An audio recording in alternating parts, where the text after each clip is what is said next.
అలాగేనండి రాజ్నాథ్ సింగ్ గారు to participate in SCO defence ministry meeting in చైనాకి వెళ్ళారు. అసలు ఎస్సీఓ అంటే ఏంటంటే షాంఘై కోఆపరేషన్ ఆర్గనైజేషన్. ఇది ఒక intergovernmental political economic and security alliance. ఇది 2001లో ఫౌండ్ అయిందండి. యాక్చువల్గా ఇది 1996లో షాంఘై 5 అని, ఇందులో 5 కంట్రీస్ ఉన్నాయి: Kazakhstan, China, Kyrgyzstan, Russia, Tajikistan. 2001లో ఉజ్బెకిస్తాన్ యాడ్ అయ్యి దీన్ని షాంఘై 5ని రీనేమ్ చేశారు. ఎస్సీఓ అంటే షాంఘై కోఆపరేషన్ ఆర్గనైజేషన్ కింద. 2017లో ఇరాన్ అండ్ పాకిస్తాన్ జాయిన్ అయ్యి, అలాగే ఇరాన్ అండ్ బెలోరియా కూడా జాయిన్ అయ్యింది. టోటల్గా షాంఘైలో ఏంటంటే 10 కంట్రీస్ ఉన్నాయి. ఆ 10 కంట్రీస్ పేరెస్ ఏంటంటే ఇండియా, పాకిస్తాన్, ఇరాన్, బెలారియో, Uzbekistan, Kazakhstan, China, Kyrgyzstan, Russia, Tajikistan. ఈ 10 కంట్రీస్ అనేది షాంఘై కోఆపరేషన్ ఆర్గనైజేషన్లో ఉన్నాయన్నమాట. ఈ షాంఘై కోఆపరేషన్ ఆర్గనైజేషన్లో ర్యాట్స్ అనేది ఉంటుంది. ఆ షాంఘై కోఆపరేషన్ ఆర్గనైజేషను ర్యాట్స్ అనేది ఫామ్ చేసింది. ఎందుకంటే రీజనల్ యాంటీ టెర్రరిస్ట్ స్ట్రక్చర్ అనమాట. దీని యొక్క హెడ్ క్వార్టర్ వచ్చి టాష్కెంట్, ఉజ్బెకిస్తాన్లో ఉంది. ఇదొకటి గుర్తుపెట్టుకోవాలి ఎగ్జామ్ పాయింట్ ఆఫ్ వ్యూలో. ఎస్సీఓకి వచ్చి ఇది మెయిన్ ఇంపార్టెంట్. అందులో ఏ కంట్రీస్ ఫామ్ ఉన్నాయి, ఏంటి, అసలు ఎస్సీఓ ఎందుకు ఫామ్ అయింది, inter government political economic security alliance కోసం ఫామ్ అయింది. అలాగే దీని యొక్క ఫస్ట్ సమ్మిట్ ఎక్కడ జరిగిందంటే షాంఘై, చైనాలో జరిగింది.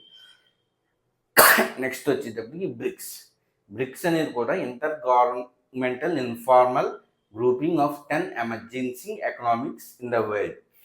ఇందులో బ్రిక్స్ ఉంది కదా. బి అంటే బ్రెజిల్, ఆర్ అంటే రష్యా, ఐ అంటే ఇండియా, సి అంటే చైనా, ఎస్ అంటే సౌత్ ఆఫ్రికా. ఫస్ట్లో బ్రిక్ అనే 4 కంట్రీస్ ఉన్నాయండి. తర్వాత 2010లో సౌత్ ఆఫ్రికా వచ్చి జాయిన్ అవడంతో అది బ్రిక్స్ కింద మారిందండి. సౌదీ అరేబియా ప్లాన్ చేసుకుంటుంది ఇంకా బ్రిక్స్లో జాయిన్ అవుతాకి. అర్జెంటీనా వచ్చి ఇనీషియల్గా జాయిన్ అవుదాం అనుకుంది, కానీ లాస్ట్లో విరమించుకుందండి అర్జెంటీనా జాయిన్ అవ్వకుండా. ఇండోనేషియా అఫీషియల్గా జాయిన్ అయిందండి మొన్న రీసెంట్గా జనవరి 2025లో. ఇండోనేషియా అనే కంట్రీ అఫీషియల్గా బ్రిక్స్ అనే దాంట్లో జాయిన్ అయ్యింది. ఇప్పుడు టోటల్ కంట్రీస్ ఏంటి? BRICS: Brazil, Russia, India, China, South ఆఫ్రికాతో పాటు UAE, Egypt, Ethiopia, Iran, Indonesia. టోటల్గా అఫీషియల్గా ఈ 10 కంట్రీస్ ఉన్నాయండి. ఇందులో 10 కంట్రీస్ ఉన్నాయి, కానీ ఈ బ్రిక్స్ అనే వెబ్సైట్లో టోటల్గా 11 కంట్రీస్ అని ఉన్నట్టు చూపిస్తున్నాయి. ఎందుకంటే సౌదీ అరేబియా జాయిన్ అవుదామని అనుకుంటుంది కదా, దాన్ని కూడా బ్రిక్స్ అనే వెబ్సైట్లో చూపించేస్తుంది. 2024లో UAE, Egypt, Ethiopia, Iran join అయ్యింది. ఇలాగ టోటల్గా ఈ జాయిన్ అయిన కంట్రీస్లో టోటల్గా 10 ఉన్నాయి యాజ్ పర్ రికార్డుగా. కానీ అఫీషియల్ వెబ్సైట్లో మటుకు 11 ఉన్నాయి. ఆ 11 ఏంటంటే సౌదీ అరేబియాని కూడా ఇంక్లూడ్ చేసేసారు ఇందులో. జస్ట్ ఇది మీరు చూస్తున్నారు కదా, ఏ బ్రిక్స్ అంటే అందులో ఏ కంట్రీస్ ఉన్నాయి ఏంటి అనే ఓవర్వ్యూ రావాలి. అలాగే ఎస్సీఓ అంటే అందులో ఏ కంట్రీస్ ఉన్నాయి ఏంటి అదో ఓవర్వ్యూ రాయాలి. ఎస్సీఓ మెయిన్గా ఎప్పుడెప్పుడు ఏ కంట్రీ జాయిన్ అయింది, ఏ కంట్రీ వెళ్ళిపోయింది. అలాగే బ్రిక్స్లో ఏ కంట్రీ జాయిన్ అయింది ఏంటి. నెక్స్ట్ ఏషియన్ ఉంది. ఏషియన్ అంటే association of south east Asian national countries అనమాట. ఇందులో 10 కంట్రీస్ ఉన్నాయి, కానీ ఇండియా అనేది ఇందులో మెంబర్ కాదు. కానీ ఇండియా అనేది బ్రిక్స్ దాంట్లో మెంబరు, ఎస్సీఓ దాంట్లో మెంబరు. ఇండియా అనేది G7 దాంట్లో కూడా మెంబర్ కాదు, ఒక స్పెషల్ గెస్ట్గా ఇన్వైట్ చేశాను అనమాట. ఇది హెడ్ క్వార్టర్ వచ్చి జకార్తా, ఇండోనేషియాలో ఉంది ఏషియన్ అనేది. ఇది 1967లో బ్యాంకాక్లో ఎస్టాబ్లిష్ అయింది with signing off Asian declaration. దీని ఏషియన్ డిక్లరేషన్కి ఇంకో పేరు ఏంటంటే బ్యాంకాక్ డిక్లరేషన్ అనమాట. ఇది ఆల్రెడీ యూపీఎస్సీలో అట్లా అడిగారు బ్యాంకాక్ డిక్లరేషన్ గురించి. అలాగే బ్యాంకాక్ డిక్లరేషన్తో 5 నెంబర్స్తో ఫస్ట్ ఇది ఏర్పడింది. ఆ 5 నెంబర్స్ ఏంటంటే Indonesia, Malaysia, Philippines, Singapore, Thailand.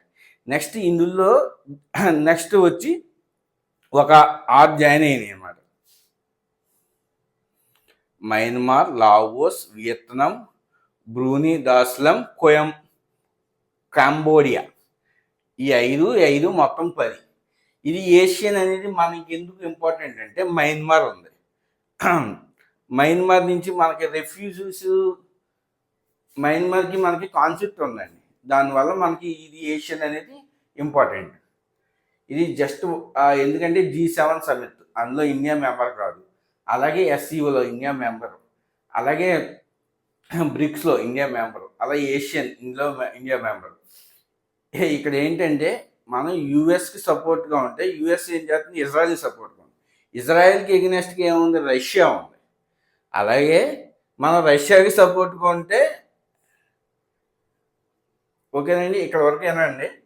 మీకు ఇన్ డీటెయిల్గా ఇండివిజువల్గా మళ్ళీ చెప్తాను. నేను రోజు రోజుకి ఇంప్రూవ్ అవుతాను. నచ్చితే లైక్ చేయండి, షేర్ చేయండి, సబ్స్క్రైబ్ చేయండి. ఇది జూన్ 20 యొక్క హిందూ కరెంట్ అఫైర్స్లో ఉన్నాయండి మొత్తం. ఇంకా ఏమైనా డౌట్స్ ఉంటే మెసేజ్ కూడా చేయండి, కమెంట్ చేయండి. కంపల్సరీ సబ్స్క్రైబ్ చేయండి, లైక్ చేయండి, షేర్ చేయండి. అసలు కరెంట్ అఫైర్స్ తెలియదు, నాలెడ్జ్ లేని వాళ్ళకి అయితే ఇది చాలా బాగా ఉపయోగపడుతుంది. అందులో నేను గ్యారెంటీ ఇస్తున్నాను 100%. Thank you.